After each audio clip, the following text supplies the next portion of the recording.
Hey, my name's Amy and welcome back to my channel, Vintage Reflection. That's a wrap on Inktober week 2. I'm really impressed that I've managed to keep up and create an illustration every day over the last 14 days.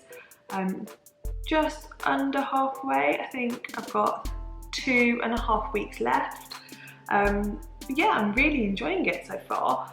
And for this week, I kicked things off with a quite traditional to me illustration, and that is a beauty flat lay. Now, I often love drawing beauty products that I either already own or am inspired and would love to get my hands on. And this illustration was all about one that I'm inspired by. So we've got some NARS products in there, which is one of my favourite beauty brands, which I don't actually own many products. So in the past, I've had lots of blushes and lipsticks. I've heard good things about their foundation, so this is obviously heavily inspired by that. And also a Charlotte Tilbury contour palette, which is another thing I'd love to get my hands on. This week started off with quite a simple illustration, but I think it's effective and I really enjoyed it. It was quite a nice one to draw. It didn't take me too long, but I quite enjoyed drawing the detailing.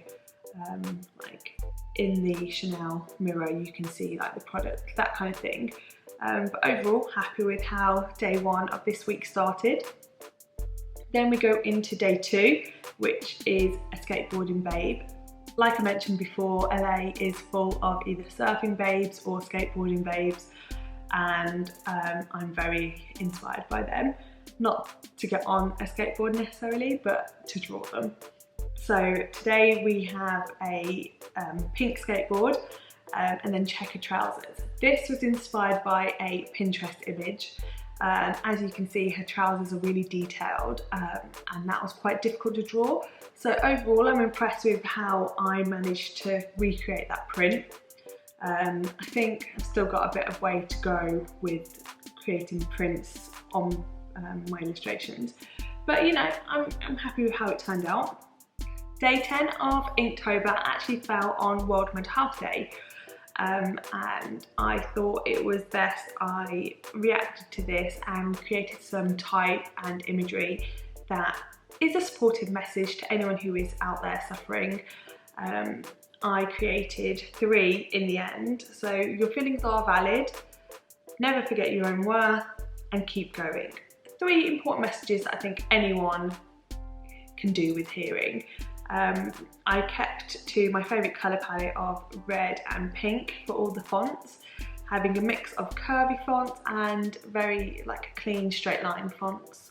And then for the background I created like polka dots, which is one of my favourite prints, and I just feel actually I started off with polka dots that were really small, and then I actually expanded them so that I felt like the text could speak more than the background, to keep it less fussy. And I think my favourite is definitely the keep going. I love the back, like the background with being black and then the white spots. I just think it looks really powerful.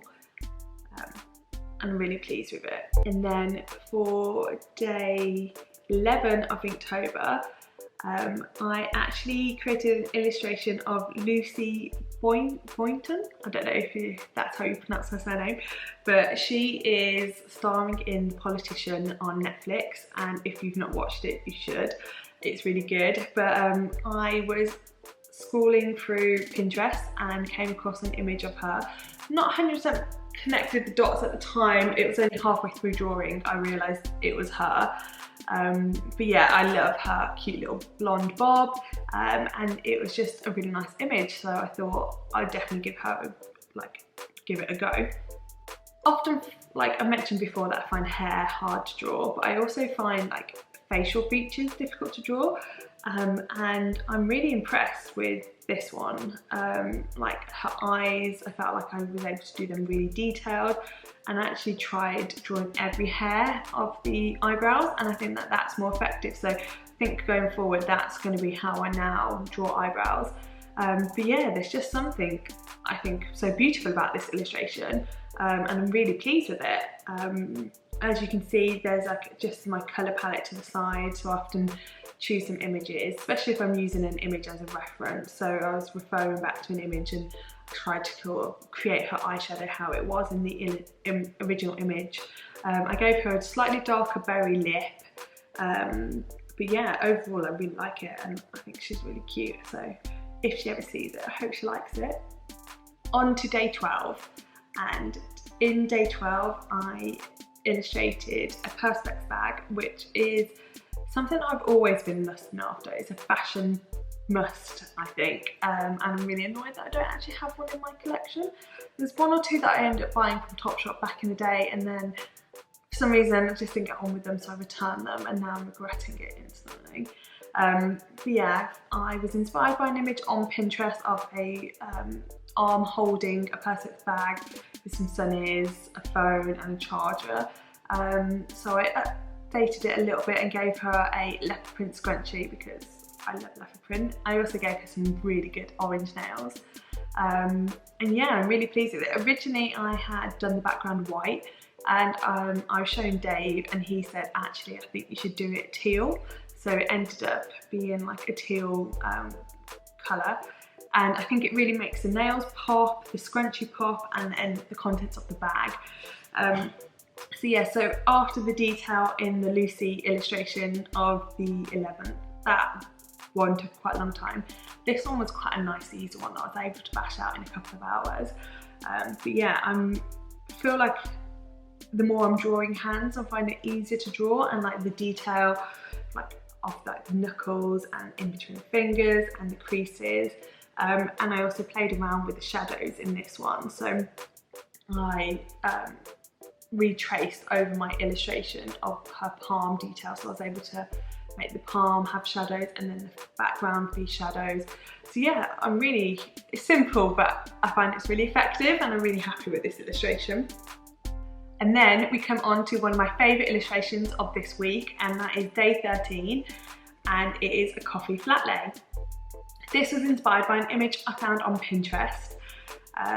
I wanted to push myself with a big full scene like I did last week with the South of France scene with the vintage cars, but this time I wanted to do more of the detail in the foreground. So I went to town with the donuts, more so the plates. I really enjoyed creating the speckly plates, the coffee, I did some little bit of coffee art or latte art, and then the newspaper. Originally it's a New York Times, but I updated it to be Vintage Reflection, keep it on brand.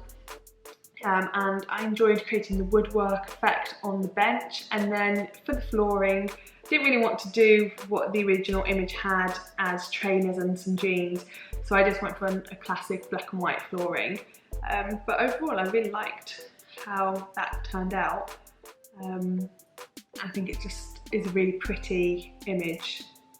I'm just in love with the crockery. I would absolutely happily have those plates and donuts in my house. So for day 14 we have a babe taking a Polaroid picture. She's got her cozy leopard print jumper on. She's using a retro style Polaroid and she's taking a picture. I kept it quite simple by putting her hair in a top knot.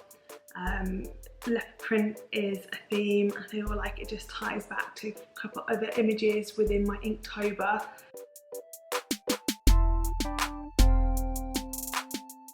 So for this week, I think my favourite illustration has been the Perspex bag. I just think it looks really clean, it's like popped out on my Instagram feed. Something so simple but really effective. So that's something in mind for next week when I'm illustrating. I want to create something similar to that but different, so whether it's maybe some details on shoes, I'm not sure. But I think I will definitely do a poll on my Instagram to see if I should draw this or that and give you some suggestions and you can choose between them. Yeah, if you've liked this video, please give it a thumbs up and subscribe to my channel, and I'll see you on the next one. Bye!